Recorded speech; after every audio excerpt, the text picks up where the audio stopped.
ভারী বর্ষণে ঢাকায় তীব্র জলাবদ্ধতা, নাগরিক ভোগান্তির চরমে, বিভিন্ন জেলায় অবর্ণনীয় দুর্ভোগে বানভাসীরা। ব্যারিস্টার জমির উদ্দিন সরকার মারা গেছেন। প্রধানমন্ত্রীর শোক, একদিনের শোক কর্মসূচি ঘোষণা বিএনপির।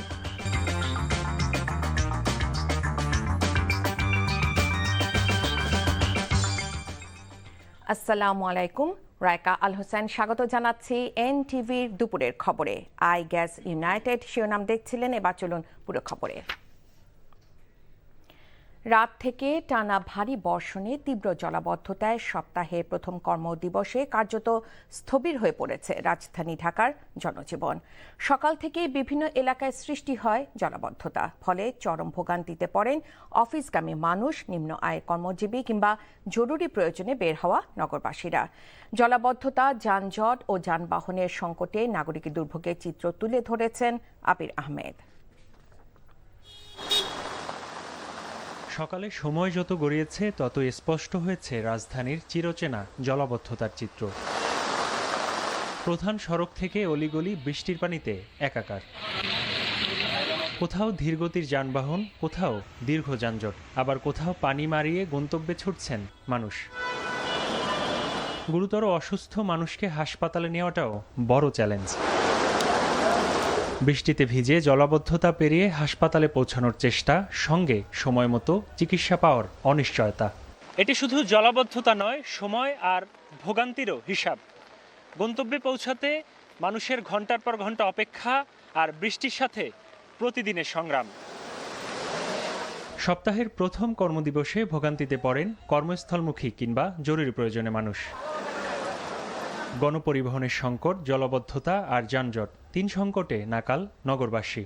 যেদিকে ঢুকছে সেদিকে শুধু পানি, মানে বাইকও এখন বন্ধ হয়ে গেছে, এখন মাঝ রাস্তায় দাঁড়িয়ে আছি। বেরোইছি তো কাজে, এখন এই যে ঠেলতে ঠেলতে আমার একটা ওয়ার্কশপে যেতে হইব। কোথাও হাঁটু পানি, কোথাও কোমর পানি, মানুষজনের জীবনযাত্রা মান খুব খারাপ অবস্থা। এখন এই অবস্থায় তো মানুষে কেমনে চলবে, বা আমরা বা কেমনে পুলিশের লোক এই যে রাস্তাঘাটে ডিউটি করব। কঠিন বাস্তবতার মুখে পড়েন নিম্ন আয়ের মানুষ। বৃষ্টি মানেই তাদের আয় কমে যাওয়া, কাজে বিঘ্ন আর অনিশ্চয়তা। এদিক যাইছিলাম যাতে একটু বৃষ্টি পানি কম লাগে, এদিকে পানি বেশি, গাড়ি বন্ধ হয়ে গেছে, গাড়ি স্টার্ট হইতেছে না। বৃষ্টি অনেক, টিপি টিপি বৃষ্টি, আর রাস্তাঘাটে পানি বেশি, পানি টানি হারে না মামা। এদিকে আবহাওয়া অফিস জানিয়েছে, সক্রিয় মৌসুমি বায়ুর প্রভাবে আজও দেশের বিভিন্ন অঞ্চলে বজ্রসহ বৃষ্টির সম্ভাবনা রয়েছে। ফলে রাজধানীতে জলাবদ্ধতা ও জনভোগান্তি আরও বাড়তে পারে। ভারী বর্ষণ ও জলাবদ্ধতার কারণে রাজধানীর বিভিন্ন স্কুলে চলমান অর্ধবার্ষিক পরীক্ষা স্থগিত করা হয়। আবির আহমেদ, এনটিভি নিউজ, ঢাকা। টানা বৃষ্টিপাত ও পাহাড়ি ঢল পার্বত্য চট্টগ্রাম অঞ্চল সহ দেশের বিভিন্ন এলাকায় বন্যা পরিস্থিতি ভয়াবহ আকার ধারণ করেছে। পানিতে তলিয়ে গেছে সড়ক, মহাসড়ক, ঘরবাড়িও ও দোকানপাটে পানি ঢুকে জনভোগান্তি চরমে পৌঁছেছে। কোথাও কোথাও বন্যা পরিস্থিতি কিছুটা উন্নতি হলেও এখনও লাখ লাখ মানুষ পানিবন্দী রয়েছেন। এদিকে বন্যা ও পাহাড় ধসে গত 6 দিনে প্রাণ গেছে 43 জনের। বিস্তারিত ইমরুল কায়েসের ডেস্ক রিপোর্টে। প্রবল বর্ষণ ও পাহাড়ি ঢলে চট্টগ্রাম মহানগরীর সর্বত্রই পানি, কোথাও হাঁটু পানি তো কোথাও কোমর পানি। তবুও থেমে নেই নগর জীবনের কর্মচাঞ্চল্য, চরম দুর্ভোগে নগরবাসীরা। রাতভর বৃষ্টিতে নতুন করে পানি বেড়েছে চট্টগ্রামের বেশ কয়েকটি এলাকায়। এবারের বন্যায় জেলার সাতকানিয়া, বাঁশখালী, লোহাগাড়া, চন্দ্রনাইশ উপজেলায় ভয়াবহ ক্ষতি হয়েছে। এখনও পানিবন্দী লাখ লাখ মানুষ আছেন চরম দুর্ভোগে। রাঙামাটিতে বৃষ্টিপাতের পরিমাণ কমে আসায় বাঘাইছড়িতে বন্যা পরিস্থিতির উন্নতি হয়েছে। নিম্নাঞ্চল থেকে ধীরে ধীরে নামতে শুরু করেছে বন্যার পানি, তবে এখনও পানিবন্দী শত শত পরিবার। তাদেরকে রিহ্যাবিলিট করার জন্য, পুনর্বাসন করার জন্য আমরা চেষ্টা করবো। গরু ছাগল দিতে হলে দিব, ঘর বাড়ি বানানোর জন্য মানে এগুলি দিব। বান্দরবনে বন্যা পরিস্থিতি অপরিবর্তিত রয়েছে, তবে বন্যা ও পাহাড় ধসে বিপর্যস্ত হয়ে পড়েছে জনজীবন। জেলার সঙ্গে সারা দেশের সড়ক যোগাযোগ বিচ্ছিন্ন রয়েছে। বসত বাড়ি তো ডুবে গেছে, তারপরে দোকানও ডুবে গেছে। এখন বসত বাড়ি শুকাইছে, কিন্তু আমাদের তো খাবার দাবার নাই, এখন খাবারের ব্যবস্থা নেই।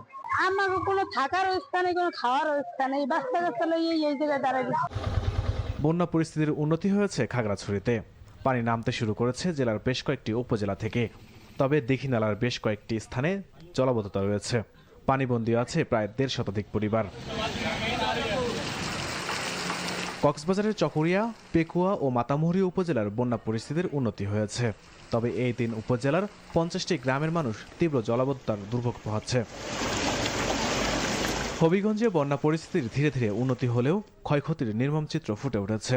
সদর উপজেলার বেশ কয়েকটি মাটির তৈরি বসতভিটা বন্যার পানিতে ধসে পড়েছে। অল্পের জন্য প্রাণে রক্ষা পেলেও খোলা আকাশের নিচে দিন কাটাচ্ছেন ভুক্তভোগীরা। তাড়াতাড়ি জিনিস করতে কোনো বা হতে পারি না, বাবা রুজি না রুখবে না, খাইতাম পারি না, রাস্তার মাঝে বাবা ঢুকছি মানুষের ঘর থাকি।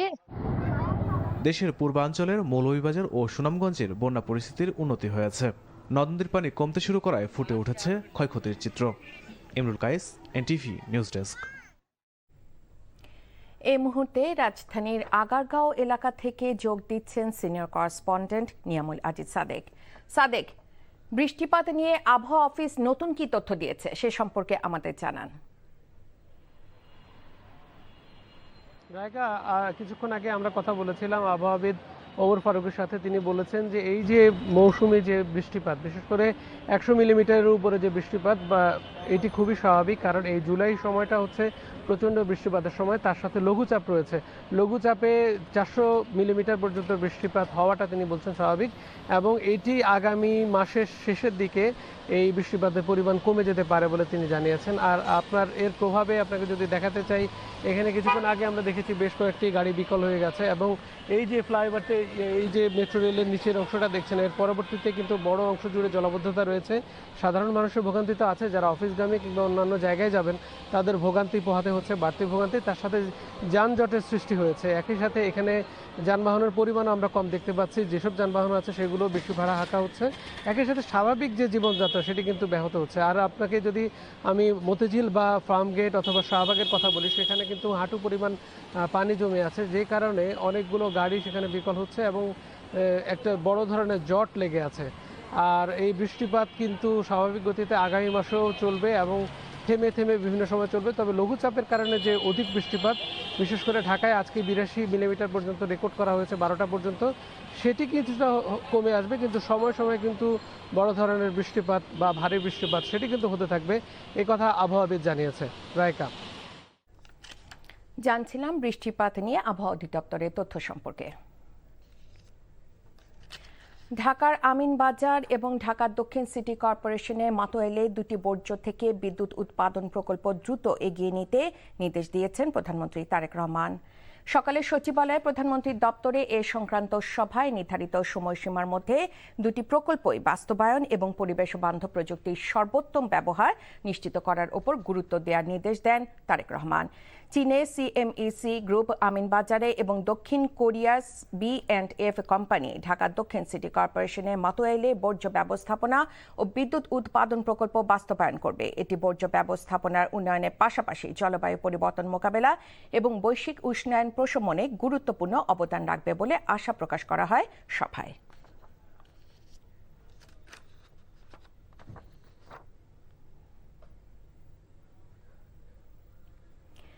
বর্ষিয়ান রাজনীতিক জাতীয় সংসদের সাবেক স্পিকার ও বিএনপি স্থায়ী কমিটির সদস্য ব্যারিস্টার জমির উদ্দিন সরকার আর নেই।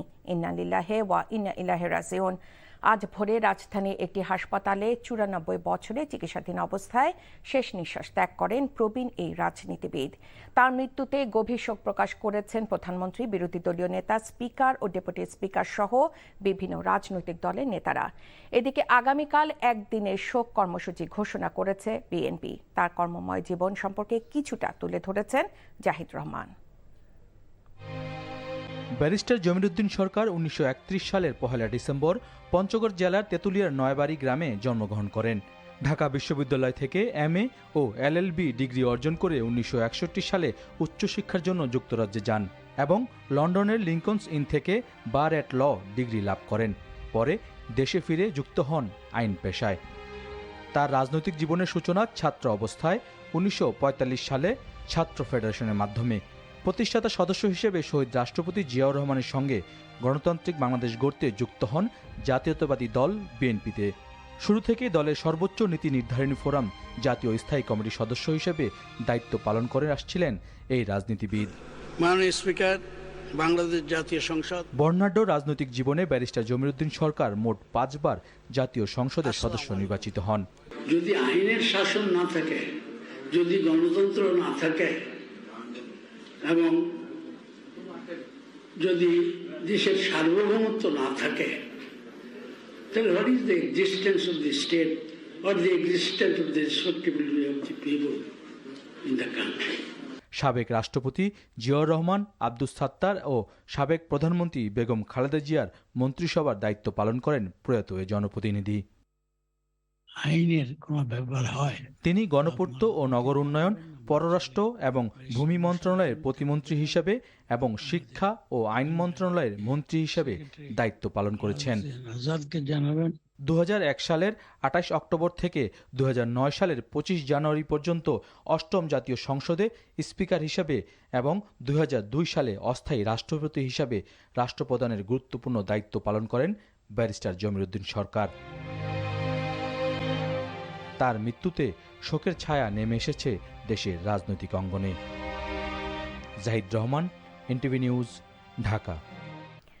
গত বছরে জুলাইয়ে রাজধানী পুরান ঢাকায় স্যার সলিমুল্লাহ মেডিকেল কলেজ ও হাসপাতালের সামনে ভাঙাড়ি ব্যবসায়ী সোহাগ হত্যা মামলায় 21 জনের বিরুদ্ধে চার্জ গঠন করে বিচার শুরুর আদেশ দিয়েছেন আদালত। রোববার দুপুরে ঢাকার প্রথম অতিরিক্ত মহানগর দায়রা জজ আদালতে ভারপ্রাপ্ত বিচারক মোসাদ্দেক মিনহাজের আদালত এই আদেশ দেন। একই সঙ্গে আগামী 19 জুলাই সাক্ষ্য গ্রহণের তারিখ নির্ধারণ করেছে আদালত। আসামিপক্ষের আইনজীবীরা এই মামলা থেকে অব্যাহতি চেয়ে আবেদন করেছেন। রাষ্ট্রপক্ষ এর বিরোধিতা করলে উভয় পক্ষের শুনানি শেষে আদালত অব্যাহতির আবেদন না মঞ্জুর করে চার্জ গঠনের আদেশ দেন। লালমনিরহাটে পাটগ্রাম উপজেলা ধবলসুতি সীমান্ত দিয়ে বাংলাদেশে পুশিনে ব্যর্থ হয়ে সেই 3 নারীকে নিজ দেশে ফিরিয়ে নিয়েছে ভারতীয় সীমান্তরক্ষী বাহিনী বিএসএফ। শনিবার মধ্যরাতে 16 ঘড়িয়া সীমান্ত দিয়ে তাদের ভারতের অভ্যন্তরে নিয়ে যাওয়া হয়েছে বলে জানিয়েছে বিজিবি। তারা জানায়, গতকাল ভোরে ওই 3 নারীকে বাংলাদেশ ভূখণ্ডের দিকে ঠেলে পাঠায় ভারতীয় সীমান্তরক্ষী বাহিনী বিএসএফ। তবে বিজিবি ও গ্রামবাসীরা এতে বাধা দিয়ে নারীদের পুনরায় ভারতের ভূখণ্ডে ফিরিয়ে দেয়। ফলে কাঁটা তারে বেড়ার এপাশে প্রায় 20 ঘণ্টা ফেলে রেখে মধ্যরাতে ওই 3 জনকে ফিরিয়ে নেয় বিএসএফ।